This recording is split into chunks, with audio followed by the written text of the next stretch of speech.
If you had searched for epic Russian army fails before February 2022, you'd probably have landed on light-hearted compilations of soldiers horsing around, fumbling with equipment, or marching out of sync. Not all that different, really, from similar videos mocking other armies around the world. Harmless stuff. That era feels like a lifetime ago. Since launching its full-scale invasion of Ukraine, Russia's military has accumulated a staggering catalog of tactical blunders, operational miscalculations, and strategic own goals that have steadily hollowed out what was once considered one of the planet's most formidable fighting forces. Documenting every single failure would be an exercise in futility. The list is simply too long. A YouTube compilation capturing it all would rival the runtime of a Ken Burns documentary series. That said, certain failures stand out above the rest, not just for their sheer audacity, but for the outsized role they played in shaping the conflict's trajectory.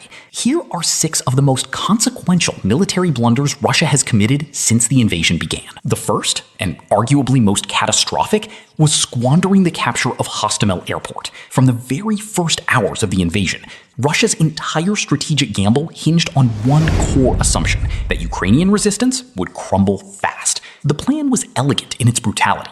Encircle Kyiv, eliminate or exile the political leadership, install a compliant government, and confront the West with a fait accompli before it had time to react. Speed was everything. Hesitation meant failure. At the center of this plan sat Hostomel Airport, a major military airfield located just 10 kilometers northwest of the capital, boasting one of the longest runways in all of Eastern Europe. Seize Hostomel, the thinking went, and you have your air bridge, a direct pipeline for pouring elite forces into the outskirts of Kyiv within hours. Putin reportedly believed Zelensky's government would fold within 3 to 4 days. It was the first, and perhaps most consequential, of his many miscalculations. The assault opened on the morning of February 24th with a wave of roughly 34 Mi-8 transport helicopters, flanked by K-52 and Mi-24 attack birds, cutting through Ukrainian airspace toward the airfield. The 200 to 300 VDV paratroopers assigned to seize it expected token resistance at best. What they found was something altogether different. Not because the defenders were numerous or particularly well equipped, but because they simply refused to quit. Major Vitaly Rudenko's garrison was, by any honest assessment, woefully under-resourced. His superiors had anticipated the main Russian thrust would come in the Donbass and stripped most of the heavy weapons eastward. The 200 men left behind were largely rear echelon personnel, new conscripts equipped with small arms, a handful of older Igla shoulder-fired missiles, and a single-towed anti-aircraft gun. One expert memorably described them as being closer to finance officers than infantry officers, and yet they fought. They shot down a Russian K-52 helicopter early in the engagement, then repeated the feat 3 more times before their ammunition ran critically low. They eventually conducted a controlled withdrawal, buying time for reinforcements to arrive.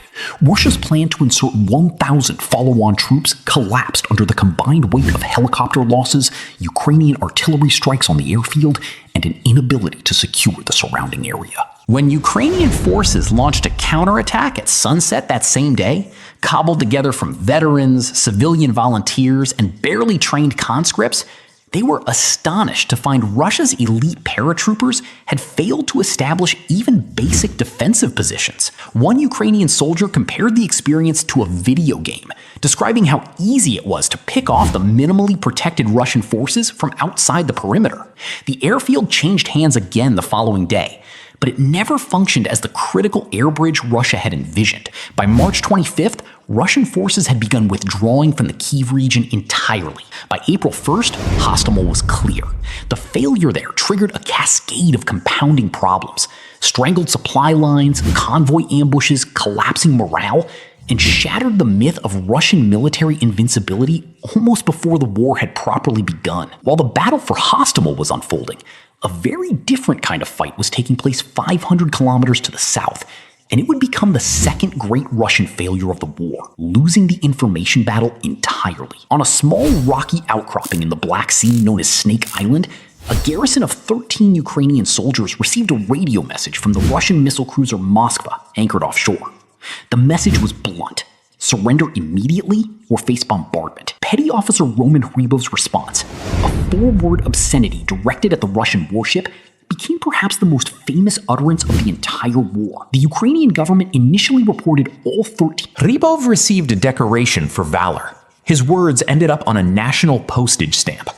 The episode wasn't just a feel-good story. It crystallized something important about how Ukraine intended to fight this war, not just on the battlefield, but in the global court of public opinion. While Russia has consistently displayed either indifference or outright incompetence when it comes to managing its public image, Ukraine understood from day one that perception and narrative were weapons too. In the information war, Ukraine has never really ceded ground since.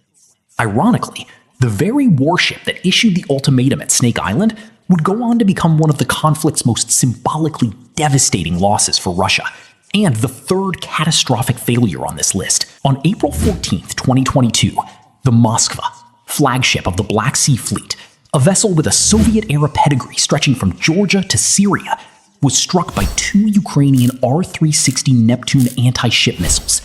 It sank the following day. The targeting intelligence reportedly came from American agencies. Two missiles were all it took to ignite a chain reaction. Fire spread, onboard munitions cooked off, and the vessel went down in rough seas. It became the largest Russian warship lost in combat since the Second World War, and the first Russian flagship sunk in battle since 1905. What makes the loss especially damning isn't the fact that it happened, it's how it happened. The Moskva carried a layered, triple-tiered air defense system that, had it been properly activated, would have given the crew a reasonable chance of intercepting the incoming missiles. Radar detection windows of 3 to 4 minutes were available. None of the ship's defensive systems appear to have been engaged. Some simulations suggested it would take upwards of 11 Neptune strikes to guarantee the vessel's destruction under normal defensive conditions. Russia managed to lose it with 2.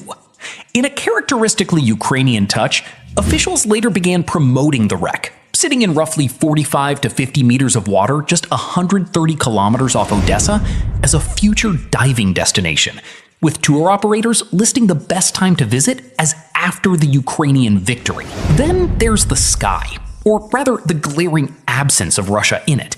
If there's one question that has baffled outside observers throughout this conflict, it's where Russia's Air Force has actually been.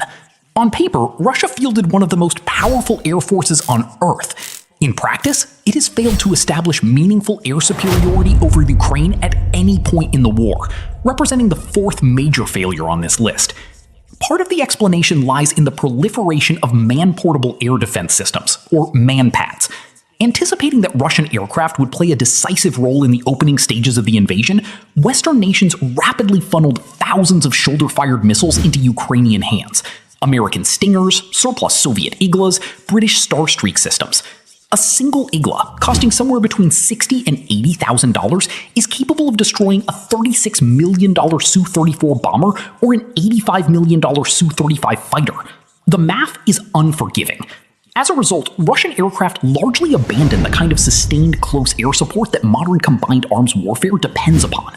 Rather than providing continuous overhead cover for ground units, Russian fighter bombers began flying brief, low-altitude sorties, darting in at 50 meters or less, lobbing munitions and banking away before Ukrainian air defenses could respond. The absence of effective Russian air cover has had profound downstream consequences. Tanks, logistics convoys, and infantry formations have been repeatedly caught in the open and destroyed. Combat footage of exploding Russian armor became a near daily feature of social media timelines worldwide. Russia's problems go deeper than MANPADS, though. A chronic shortage of adequately trained pilots, Russian aviators reportedly log around 100 flight hours per year, roughly a third less than their NATO counterparts, limits their ability to conduct complex, sustained air campaigns. Mechanic shortages, deteriorating part stockpiles, and the bite of Western sanctions have all contributed to a cascading maintenance crisis that has grounded aircraft not even directly involved in combat operations. Few images from this war have become more iconic than the sight of a Russian tank turret pinwheeling skyward after an ammunition cook-off, a phenomenon so common it acquired its own darkly comedic nickname. Russia has lost well over 2,300 main battle tanks since February 2022, making armored failure the fifth catastrophe on this list, with hundreds more abandoned or captured intact by Ukrainian forces. As the losses mounted, Russia began feeding progressively older equipment into the fight. A nation that had been proudly showcasing its cutting-edge T-14 Armata platform found itself digging T-62s and even T-54s out of long-term storage. Vehicles that began entering obsolescence back in 1975. The reasons for the armored collapse are multiple and mutually reinforcing. Western-supplied anti-tank weapons, javelins, NLAWs, AT-4s, gave Ukrainian infantry an unprecedented ability to kill Russian armor at range. Tactical failures compounded the problem. Untrained conscripts routinely operated without proper coordination between infantry, armor, and artillery. Russia's more modern tank variants rely on sophisticated electronics that have become extraordinarily difficult to source or repair under current sanctions. Older designs, by contrast, are mechanically simpler, cheaper to refurbish, and exist in vast numbers.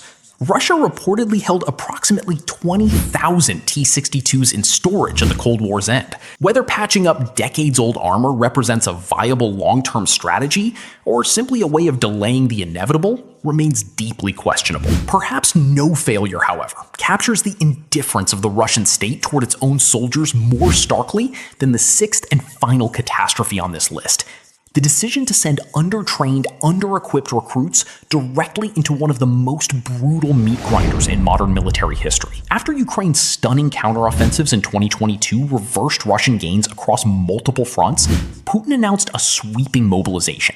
The announcement triggered immediate, widespread panic. Military-aged men flooded out of the country by any means available. Planes, trains, cars, bicycles, on foot. Satellite imagery captured traffic jams stretching for miles at border crossings with Georgia, Finland, Kazakhstan, and Mongolia.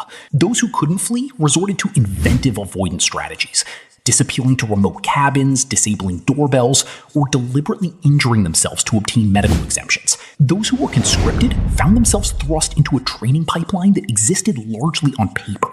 Russian law had previously required a minimum of 4 months of preparation before a conscript could be sent into combat. Those standards evaporated. Reports of soldiers deployed to the front after a week or less of training became routine. One conscript described firing a weapon exactly once during his entire preparation period, 3 magazines total, before being sent to a combat position. Another described teaching a fellow soldier how to disassemble a machine gun after they had already arrived at the front, noting grimly that he had no desire to be standing next to him in a firefight. There weren't enough beds, blankets, or heated facilities at training sites. Some recruits practiced marching in civilian clothes because uniform stocks had run dry. The mobilization exposed structural rot running deep through Russia's military establishment. Chronic failures in recruitment, retention, rotation, and unit cohesion that fed a vicious cycle consuming men faster than the system could replace them. These 6 failures represent only a fraction of the broader catalog of Russian military dysfunction since 2022. What the record shows, clearly and consistently, is that Russia's military reputation, built on decades of Cold War mythology and geopolitical prestige, bore little relationship to the actual fighting force that crossed into Ukraine. Against a smaller, outgunned adversary fighting on home soil with Western backing, Russia has struggled in ways that would have seemed almost unthinkable before the first shot was fired. The consequences of that gap between reputation and reality have been, and continue to be, catastrophic.